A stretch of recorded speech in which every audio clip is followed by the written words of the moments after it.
Hello and welcome to Army of Crime, the world's only podcast. Normally, we split time between two topics. On this episode, similar to our episode on the comic book series A Walk Through Hell, we're going to go deep on one thing, and that one thing is the 1971 Ken Russell film The Devils.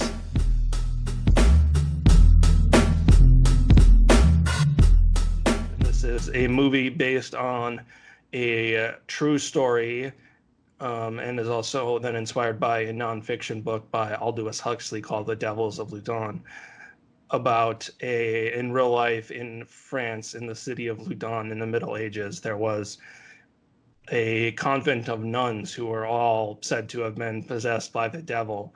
And there was a priest, a local priest, who was burned at the stake for witchcraft, for basically corrupting these nuns. So thus we have the movie The Devils, which is based on this real event, and is obviously, there's a lot of in it, and I have read the book The Devils of Loudun. So when you're watching the movie The Devils, there's a lot of really bizarre things that happen in it, which are actually real life, which are things that happen in real life, and there's lots of bizarre things that are complete works of fancy. But I think it does get at a lot of like real issues with Europe and religion and state power. And anyway, all that is to say, Matt, to you, what did you think of the motion picture The Devils? So going into watching this, I really didn't know what to expect. And I intentionally did not read up a bunch on the actual historical things.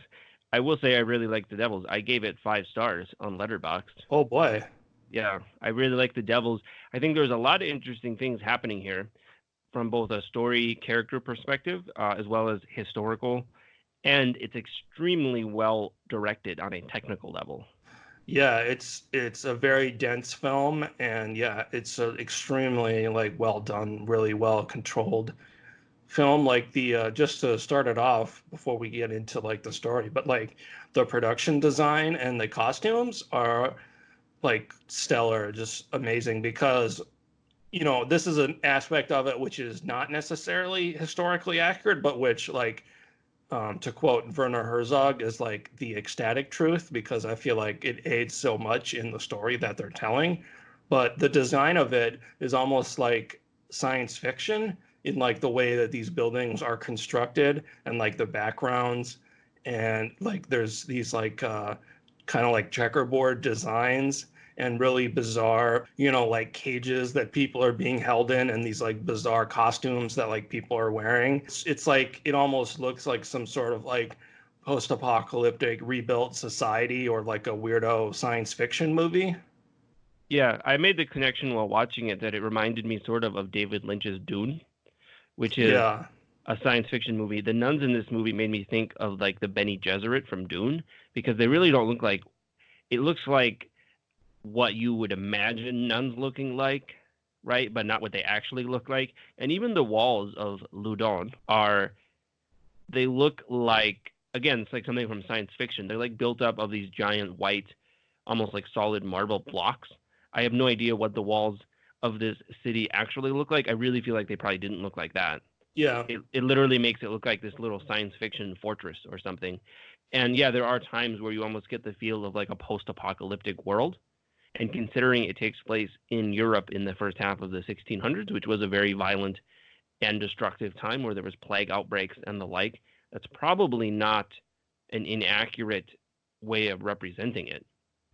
Because at the beginning, I believe they directly talk about how the recently ended Protestant Catholic civil wars. Right. And also, I was going to say, a reference point for me, it made me think of, was, have you ever seen the Fritz Lang silent fantasy epic Die Nibelungen? I'm not sure if I have. I don't It think I have. has Siegfried fighting a dragon, but it also has these extremely interesting sort of like modernist designs inside a fantasy film that are really visually striking, and it kind of made me think of that too. It's like fantasy slash science sci-fi, like modernism, but in like a historical setting. It's pretty fascinating. It's Yeah, it's great. There's all sorts of great images in this, and like there is a part, the images of the nun, Sister Jean, and she's like a hunchback, which apparently was a real thing. She apparently had a spinal injury, so she walked like that, like bent over, yeah. and it's just like creepy looking or weird looking. But that historically she did have that kind of injury, and inside the nunnery they all have these white walls, and there's like these little alcoves where you have to like crawl under, and the whole things are caged off from the outside, and you can see her like hobbling down these hallways. It's like something you would see in a horror movie, but I mean it's not a horror movie. I've seen them actually stick horror on it as a classification on some things, but it's not a horror movie. But the aesthetic that it's going for is almost like a horror movie aesthetic. Well, they talk about how at the beginning she talks about, and we can get into like the story a little bit, but at the beginning, she makes the point that most of the nuns who are in there are not actually, and this would be true of priests at the time as well, they're not there because of religious devotion. It was just a place to like or get rid of like basically extra children that you didn't want and like couldn't feed or couldn't they weren't like going to get married, or you would just like give them to have them become a nun or give them to the seminary so they become a priest. So the women who are here, they are kind of like trapped, like rats in a cage, so to speak, because they're, not there necessarily by choice because of, how much they love God. They were just like shuffled off there to get them out of the way.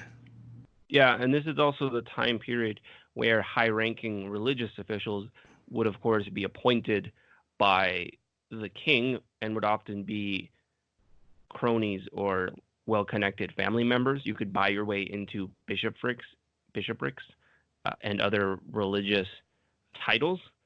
So, and I looked this up. Father Grandier apparently did go to religious school, so he is not one of these people. But there would have been those people around who are religious figures or high-ranking religious authorities that are just there as like a political job. Well, to get into that, at the very beginning of the film, the first thing you see is a character who you learn is the King of France, enacting this like bizarre play where he is like the character of Venus from Greek mythology, which we can get into more. Apparently, in real life, there was speculation that the King of France at this time was gay, but in this film, they turn him into some sort of like really flamboyant sociopath, sort of, which I think is a bit of a historical license. But anyway, after that, Cardinal Richelieu is there, well known as the bad guy from the Three Musketeers. And he is a perfect example of what you're talking about because he proposes to the king a union of church and state to consolidate their power. And throughout the rest of the film, that's basically, all of the actions that are done are to that aim, to like, to consolidate the power of the church and the power of the state as like a hand in a glove, to crush any dissent. Because then what ends up happening as you get into the film is that Father Grandier is a priest in the city of Loudun, and he's sort of considered a spiritual leader, an unofficial leader for the city. And the city has these protective walls that were a remnant of the civil war between Protestants and Catholics that recently ended.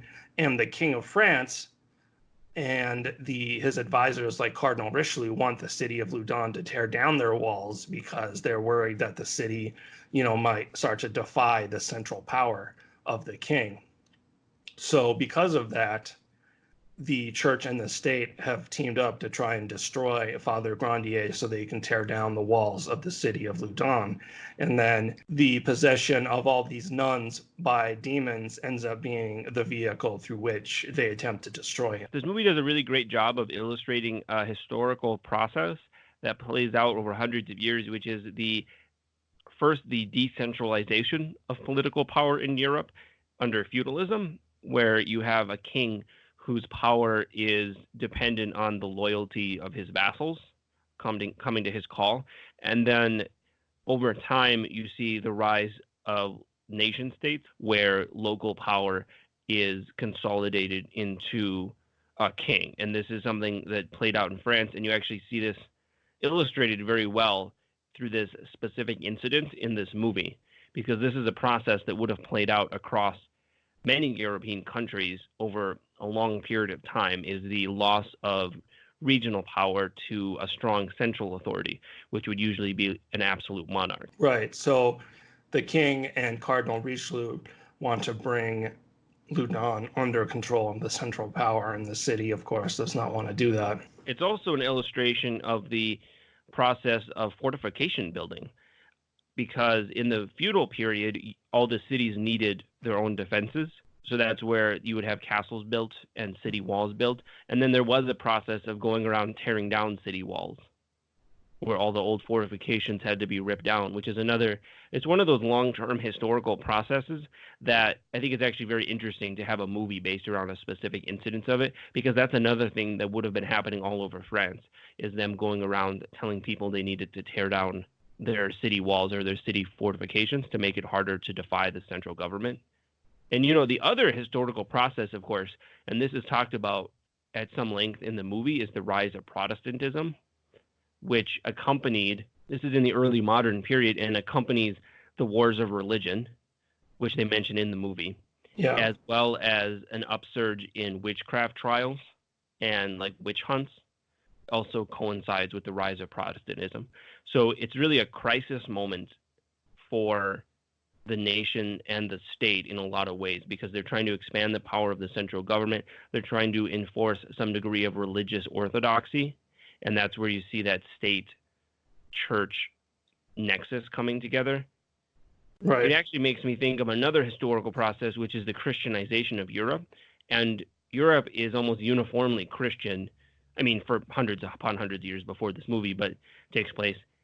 One of the things that it is theorized that a Christian society gives as an advantage to a ruler is that bureaucracy, right? You have the Cardinal Richelieus on your side then to help you keep everyone in line, is one of the advantages of a state-organized religion, which, again, we see in this movie. That's not specifically what this movie's about, but again, yeah, we see why as the king, it would be useful to have a state religion. Right, because then the state the church becomes a separate apparatus through which the state can wield power. And then conversely, the state becomes an apparatus through which the church wields power. Yeah. And, the plot of the movie, a lot of interesting things happen in this movie. And this is You can say that again. Well, I wasn't even thinking of the things that got banned in like 15 countries. At the beginning, we see some plague doctors at work, and they're doing some, let's call them medically not well-tested things, They're like putting bees in someone or something. I can't remember exactly. Yeah, they're like attaching wasps to somebody. They're also having them lay on top of a stuffed crocodile. Yeah. And I haven't heard the crocodile thing before, but the plague doctors, who were not even real medical doctors, oftentimes it was just a position. It was like a job that you could get, and a lot of times it was because no one else wanted to do it.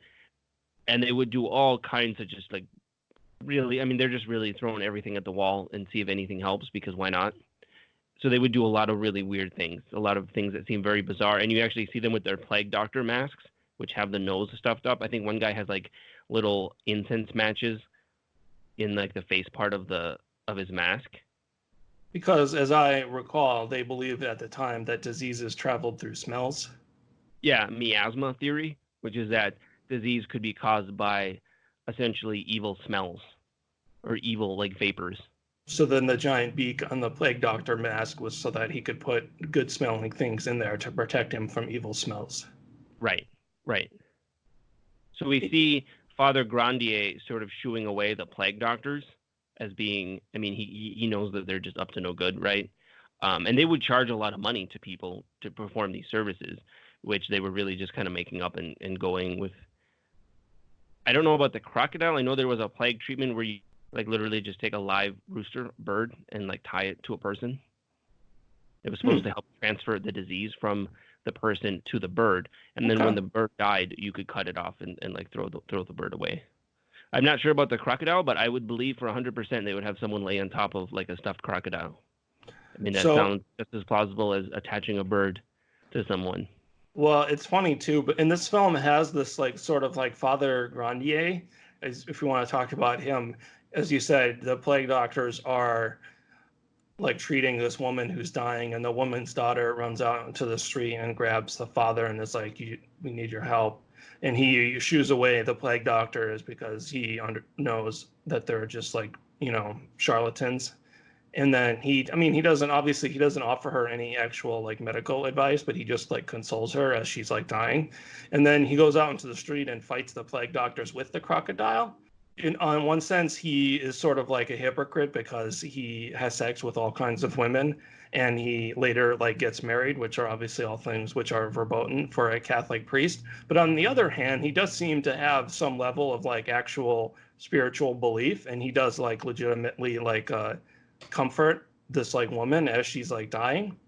But then he also is sort of like this like roguish swashbuckling figure who's not afraid to like get in these like plague doctors' faces and try to hit them with their giant stuffed crocodile. Yeah, and we see he has a very odd relationship with his congregants too, because when he's doing confession, there's like a stream of like ladies who come up to talk to him because they Yeah, just so want his attention. I this assume because of his extremely amazing mustache. he does have Oliver Reed was a pretty good looking man. In this movie, he is rocking a pretty sweet mustache. So basically, yeah, he has the attention of all of the local ladies. And whenever there's a part early in the beginning where he's walking by the convent and all the nuns are like crowding around the windows to like take a look at him because they all think that he's totally, hot to trot. And so this gets into this to the central demonic possession story because basically what you have is Mother Joan. So she is, we were talking about how the nuns are often people who are not religious but were just like given over there because the family didn't have anything else to do with them. And I think that's the case for Jean because her chief interest, her chief like motivation is this like intense sexual repression because she's basically, to put a long story short, is extremely horny, and she really wants Father Grandier, as all the ladies do, because he's hot stuff. So she puts in a request to have him become like the priest for the convent, where he would like hear all of like the nuns' confessions and stuff like that. And he declines this offer because he prefers to be, the priest for the city at large instead, I believe is what happens. And then she, takes this as an extreme personal slight and gets really upset. And that's where this accusation comes out, where she accuses him of practicing witchcraft. So it basically all comes down to the fact that these nuns are so like sexually repressed and sort of oppressed by the rules of this like bureaucratic church that their like sexual frustration like bubbles over into this accusation of witchcraft against this priest. Yeah, and well, I think there's even more to it than that because her motivation seems to shift throughout the movie, and it's Well, not at some point entirely she clear. realizes after this thing takes on a life of its own, she tries to repent because she realizes that she's like doomed an innocent man to death. And it's not entirely clear that she's accusing him on purpose the first time as it starts. I think that she didn't really mean to accuse him formally, but She was just things, upset because things get out of hand, and then they come to her and basically want her to name him, and she actually resists at first. Her motivation seems to kind of it's a little slippery. It's hard to get a firm grasp on what her motivation is, but I think you're right in that obviously she's attracted to him. She has dreams about him, and from a modern person, we would say that she's perhaps having like intrusive thoughts. And from her perspective, maybe she thinks her intrusive thoughts are caused by the devil. She has no other frame of reference. Maybe she is having intrusive thoughts and she thinks maybe they're caused by the devil. It's not really clear what her exact motivations are. her motivations are that she's really horny. Well, I think that's part of it. She's all horned up. I feel like it's a somewhat of an oversimplification. When you see his mustache, you can't blame her. Well, yeah. So then the church authorities are like, oh, this is a way in which we can use, uh, what she's giving us, which is sort of like obliquely referencing that he may be like practicing devilry, and we can use that as a reason to destroy this priest, and thus, be able to, once he's out of the way, we'll be able to tear down the walls of the city of Ludon because he's like the moral authority for the city that's preventing this from happening. And I believe he himself had assurances like from the king. Yeah, the So king once had he's promised the previous ruler of the city that the walls would stay up, and so that was once the father is out of the way, then they can like basically renege on that deal and rip the walls down. yeah. And the Baron is very open about this process. It's interesting to me to see the interplay between the different kinds of factors that are at play, right? Because you have the nuns who are literally locked up. I don't know if they're never allowed to leave or not, but that kind of is the implication that once they're inside their nunnery, they like literally can't go anywhere, and they have their urges. They're Uh, also all horned up. yeah. And then the Baron is the guy who is on a mission to get the walls torn down, who is working for the Cardinal, and he's just kind of like spitballing ideas at one point of how they can get rid of Grandier, and that just sort of comes up, and you can tell he's very skeptical of it. Like he really doesn't believe in this. He's like, obviously they're just nuns, and they're just kind of. Part of it is, I think, that there's some degree of them being like attention starved, right? Because now all of a sudden people are showing up and asking them things.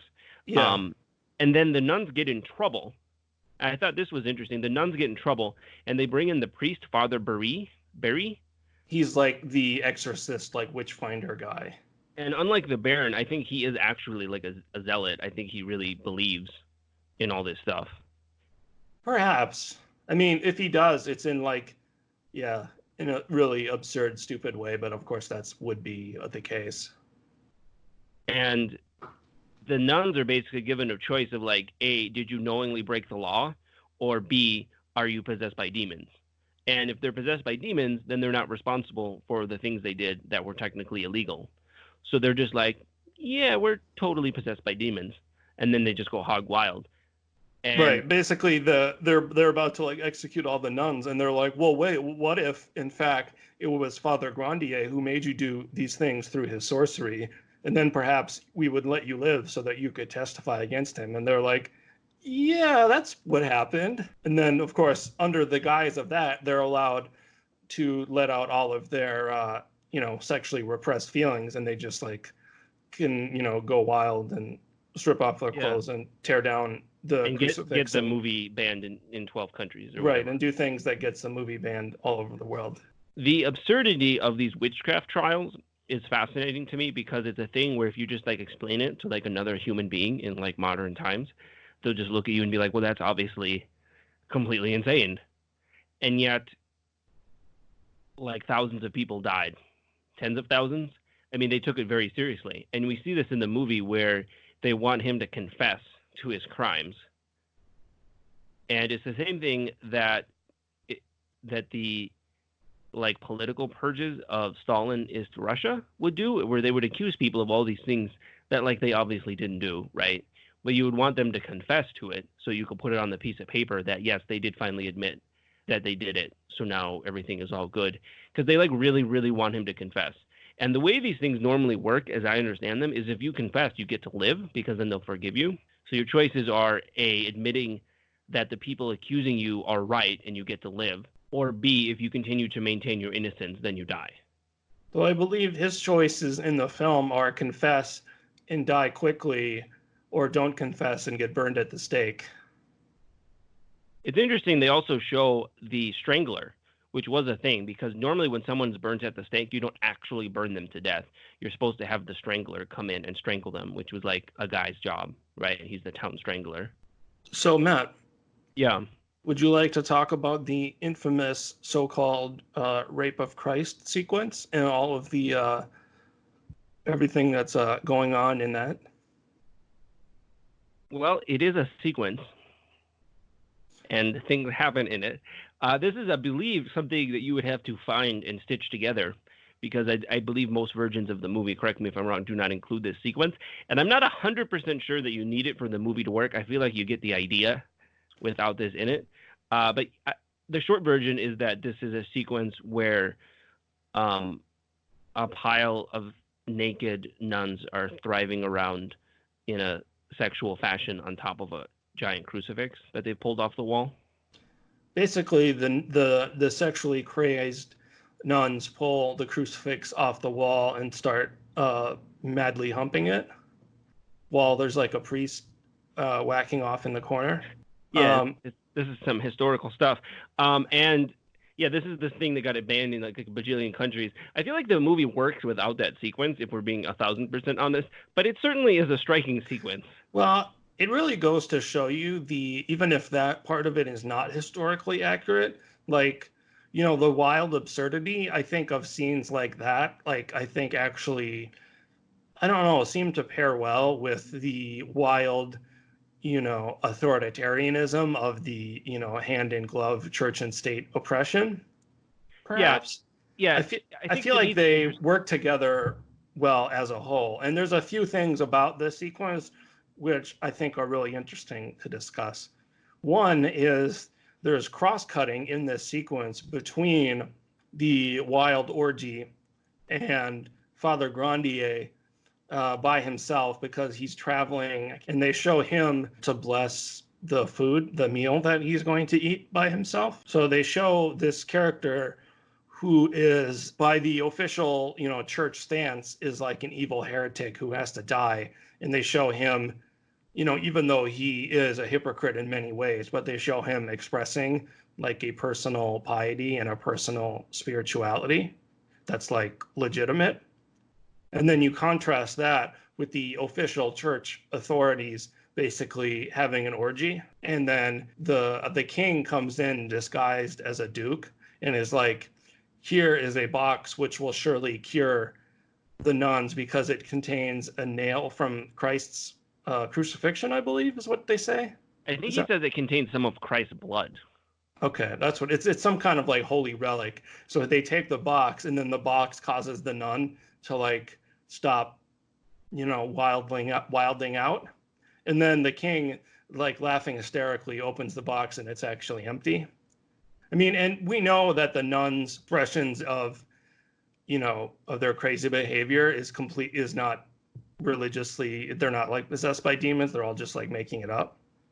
But I think it's interesting to show that even like the exorcist and all of the official church authorities there, instead of this, obvious like trick showing the fallacy of what they're doing just to the amusement of the king, who really doesn't give a crap about any of this. Like, instead of that, like impugning their weird behavior, it like causes them to just like ratchet it up and go crazier. Like, it shows how incredibly ridiculous and, non spiritual and like non religious this whole like farce is. It's fascinating to see the process of cognitive dissonance play out in real time, Yeah.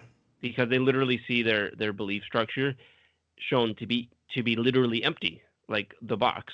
Right. The box is empty. Like, the whole thing is literally empty. And instead of, you know, right, They just double cognitive, down. right, instead of like backing away from it, they just like double down. Yeah, And they're because in the what else? position of, they're like the official church authorities. So whatever they do will be correct. Yeah, because what else would they do? Admit that their whole life is a lie, Right. or Yeah. They're not going to be like, oh, yeah, we were just faking it.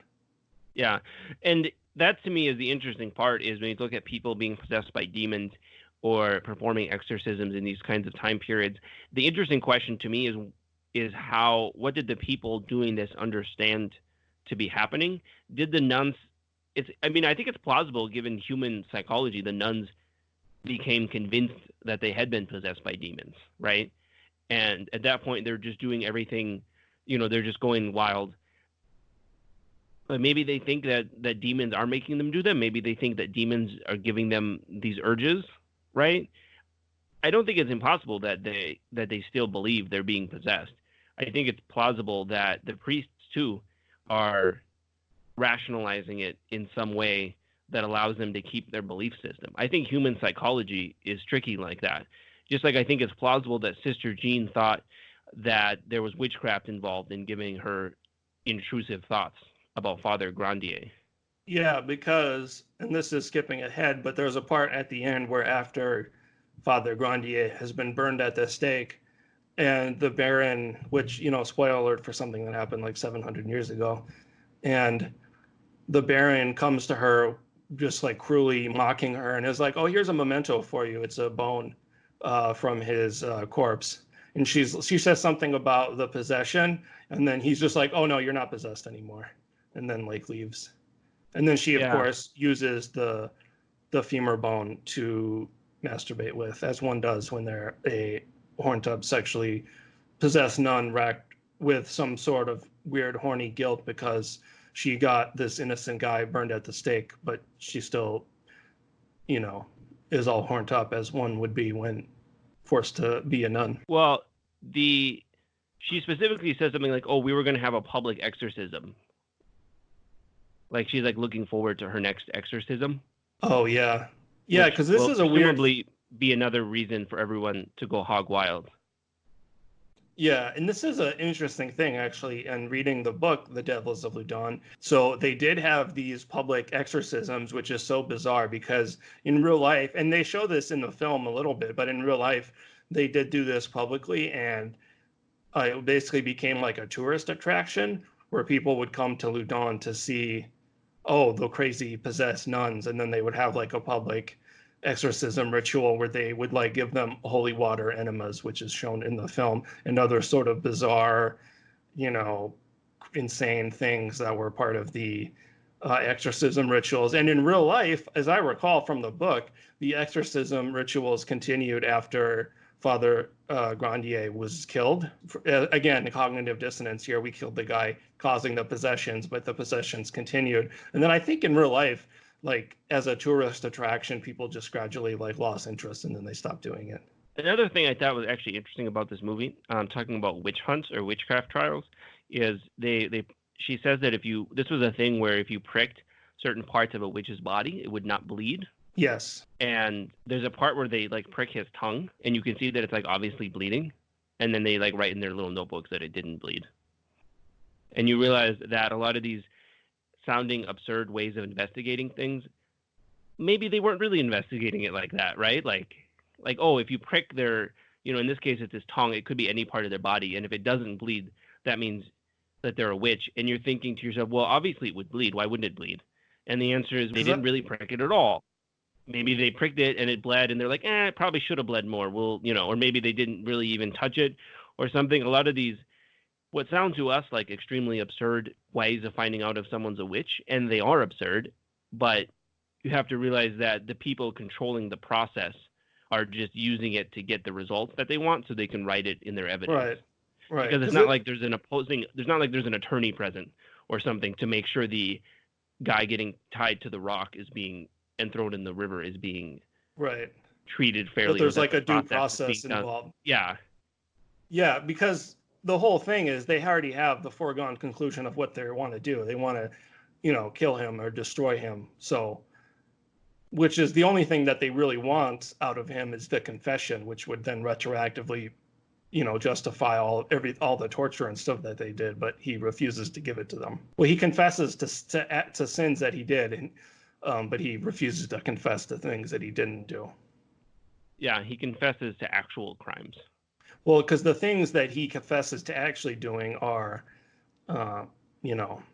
laying in bed with lots of local beautiful women, including he impregnates the daughter of some like noble, which gets him in trouble. And he is shown to be a bit of a womanizer and a Lothario with like all these like different ladies that are always like swooning over him, and he'll, use his position of authority to get them into bed. But he also does like get married, and he is shown to have he has a secret wedding, which is obviously another huge blasphemy for a priest. But in the film, the secret wedding is actually like a sincere spiritual and like act of love. But in the official eyes of the church state bureaucracy, it's like a blasphemy punishable by getting your legs broken by machines. Yeah, or whatever it and is their leg breaking contraption exactly works. I think that was one of the parts that was edited because they actually cut away from one of the tortures, and it's not entirely clear what they're doing to him, but they're doing something to his legs that makes him they're like, incapable of walking. yeah, they're like breaking. I think what they do is they put your legs in these like wooden slots so that they're like stuck and can't move, and then they put wedges in between the leg and the wood, and then they pound the wedges so that it like forces your leg like even smaller and like breaks it. I think I'm not entirely sure how it works, but yes, they torture him by breaking his legs. Is the long and short of it. I think Father Grandier is ultimately a very interesting anti-hero because, as you mentioned, he has a lot of negative qualities. And at the beginning of the movie, I had a very low opinion of him because he's kind of this cad who Right. goes around with local women, and he's obviously abusing his religious authority. Like this noble man sends his daughter to Father Grandier to learn Latin, and then she storms off when she's pregnant, and he has no interest in helping Right. her raise this child or whatever. So he seems like a jerk. And at the beginning of the movie, I was kind of ready to write him off. But I think just like the nuns, he is struggling subconsciously against the weird hypocritical society that he's trapped in. Because we also see that he has a lot of sincere beliefs and he does seem to have the best interests of the people of Loudun at heart. Right. And he actually does seem to care about people. Even when he tells this woman, he sends her off and says that he can't be the father to her child. And that is like a weird thing to say, but he does it in, I mean, he could be meaner about it. He tells her to go tell everyone the truth. So he's not trying to keep it a secret. I mean, he's shirking his responsibility to her, obviously, but he tells her to go tell everyone. He doesn't tell her to keep it a secret. So I think we have in Father Grandier just this person who's trapped inside this weird hypocritical system. I think if you were to make him just be like a religious priest who is allowed to get married, like a non-Catholic priest in modern times, I think he'd be like a perfectly cool guy. Yeah. I mean, by the end of the film, you really like come around to the fact that he has sincere spiritual beliefs, unlike these people who are like torturing him, who may also have sincere spiritual beliefs, but they're only seen to manifest in the ways that they can inflict violence upon others. Whereas his sincere spiritual beliefs, he seems to actually like care about, people other than himself at points. And it's like yeah, by the end of the film, you really like come around on him as being like the only like quasi moral or ethical person in the film. And of course, the irony of the film being that he is the heretic and the official, you know, holy church, people are the ones who are in fact doing horribly heinous and evil things, which, in historical basis is not like a huge revelation because we all know about these witchcraft. I mean, we all know that the Catholic Church has done lots of horrible things, so it's not like that's a scalding hot take necessarily. But I Yeah, mean, I think in the sum total of what the film is about, you have this like absurd Grand Guignol vision of the like absurd tortures of the church state bureaucracy joined together to crush any opposition. to crush And this one guy. Like this one guy has found himself at the nexus point of the autocratic of the absolute interests, power state yeah, and the church as headed by Cardinal Richelieu. So this one dude, this one guy, for all his other faults, is the one person standing in the way. and they have to crush him like a bug. And everything they do is like, I guess the point I'm getting at is that like his spirituality is considered blasphemy when in fact we would view it as like actually like moral and ethical, and the official spirituality is the one of the people who are like torturing and burning people at the stake. Yeah, and even the sins that he confesses to, which are bad, right? Because Right. he's abusing his authority and But his moral failings pale in are comparison yeah, to. right. Any of his sins are way less. I mean, you could like defrock him maybe, and that maybe he deserved that, but I would still rather have him in charge, let's say, than Father Berie, who is the chief exorcist, who I feel like is a zealot and is really just on a Looney Tunes Right. wavelength. And then the Baron, who is completely cynical and is just using the process to manipulate and destroy political opponents. So yeah, for all his sins, he is still the best person we have as far as the power players in this movie. Obviously, we could say like his wife or some other person is maybe actually just a good person, but she is powerless. Yeah, and they seem to imply that she has been like tortured somewhere, but you don't really see it that much. Yeah. But she does live. They release her at the end. And then at the end of this film, the nuns all go back to normal because they're, don't need, not that they're not possessed anymore because they never were possessed, but the state no longer cares whether or not they're possessed, so they can just like go back to normal. And then they blow up the walls of Loudun, and his wife is shown in this like amazing final shot where she walks over the rubble of the walls and then is just like walking out of the city down this long road where you see these Catherine wheels, and I had to look this up, but they're like these poles, and then on top of the pole you have a wheel, and apparently they would torture people back in this time by breaking all their arms and legs and then like stringing them along this wheel, or like conforming them along this wheel, and then they would just slowly die up there. So she's like walking down this road, over the destroyed wall and past all these like medieval torture devices out into the post-apocalyptic dystopian hellscape, known as medieval Europe. Well, not even medieval. It's the 1600s. This is the early modern period. Oh, yeah, that's true. Which is a thing that people lose track of when we talk about witch hunts. Witch hunts are not from the Middle Ages. Witch hunts are from the early modern period, which is like the 1600s. Okay.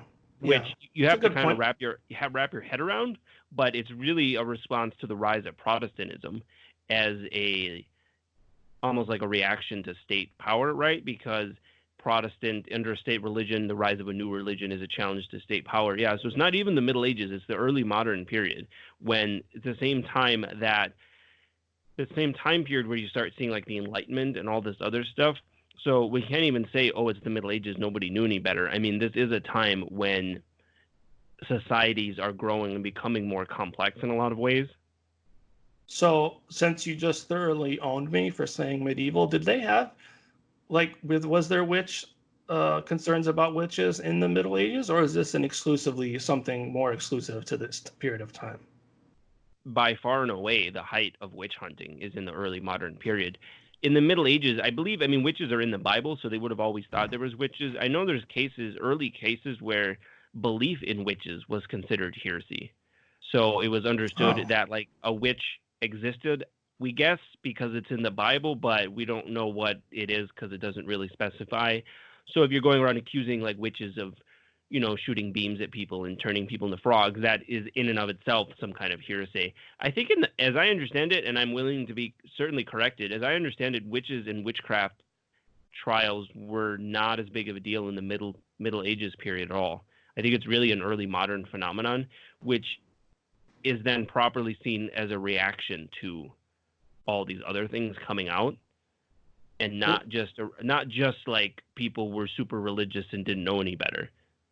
Because again, it's the 1600s, so it's not like books are unknown and everyone lives to the age of 40 and dies of the plague or something. So one last point that I would want to make about the Devils is I really like the fact that, and we talked about this before when we were talking about the movie The Witch, and how there's a joke about how like teen slasher movies are like sponsored by the Catholic Church because they actually have incredibly regressive like sexual politics. And there's a weird thing that you see in a lot of like supernatural horror movies where they end up sort of endorsing the view that like witchcraft and like devilcraft and worshiping the devil are actually real things that will really cause you to die horrifically, and therefore like in essence the official church view becomes like sanctioned, Right, because I believe in the Exorcist, the movie, doesn't she get possessed by using a Ouija board? That's funny, I don't remember that. In this film very explicitly takes the view that in fact witchcraft is not real, and that this whole charade of witchcraft and witchcraft trials was just a tool through which to oppress people and reinforce church and state power. The other thing that cracks me up about witch hysteria or demon possession hysteria like this is someone would raise the point of like, why are there so many witches here? Like it's like lousy with witches. You can't swing a dead cat without finding 100 witches like perched outside everyone's doors. And then the response was that, because we're so holy here that the devil sent like extra super number of witches to really attack us. So my last thought on the Devils, and you know what's weird? Do you know what Roger Ebert gave this movie when it came out? I do. He, I think, gave it 0 stars, and he hated it and thought it was complete garbage. Yeah, and I think that, I don't know if at the time it was because there was so much like the content of it, because a lot of, let's call them things you don't see every day happen in this movie. I don't know if that was part of it. I think he also found its critique of church, of like the hypocritical church, of being sort of like obvious, and which is true, but I think the way that this movie presents it is what gives it its power. And the fact it is historical. Yeah, and the fact that this is like in the broad strokes is something that actually happened. Yeah. I think it's a really good movie. We talked about the set design, the character design, or like costume design is like amazing. And there's a lot of really impressive images, like the framing. There's like a frame within a frame within a frame. I mean, technically there's a lot of great stuff in here. Like there are parts of this that as I was watching this, I was trying to like take screenshots of like the really great frames. Yeah, when you like of how absurdly sort of like, sleazy. It's a Bacchanalian. Yeah. Dionysian of the content area is. It's like shot. Actually like a very meticulously, like beautifully constructed film. Yeah. So I gave it 5 stars on Letterboxd. So I would recommend it as long as you're not turned off by the outrageous content, which, some people might not be into that. But if that kind of stuff doesn't bother you, I would say it's actually a really amazing film. I agree. This is a great film. It's streaming on Criterion Channel, and I know it shows up on Shudder, the horror streaming service, at some point.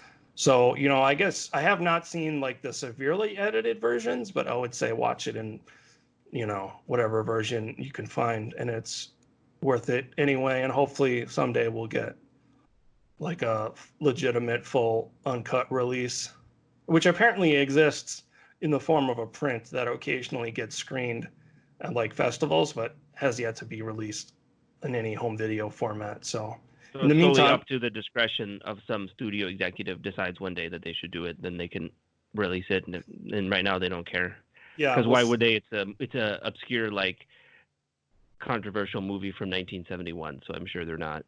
Right. They're not like chomping at the bit to try to get this thing out there. So maybe someday Warner Brothers will hook us up with the full version. But until then, a few different places you can find it, and it's worth watching whatever version of it you can see, I would say.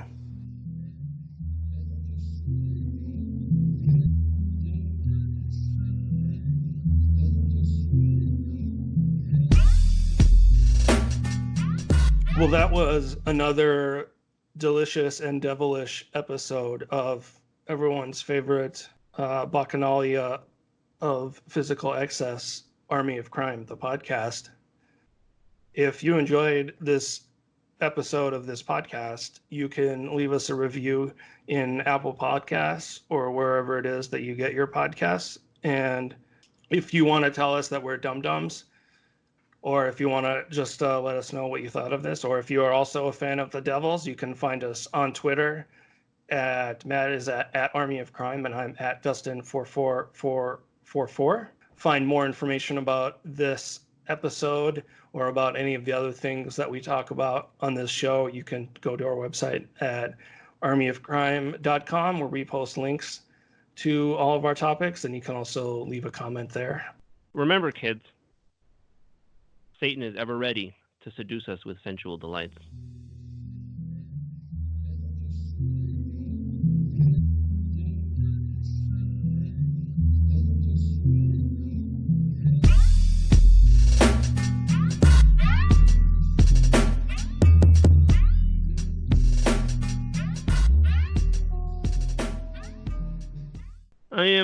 largely indifferent to most sports.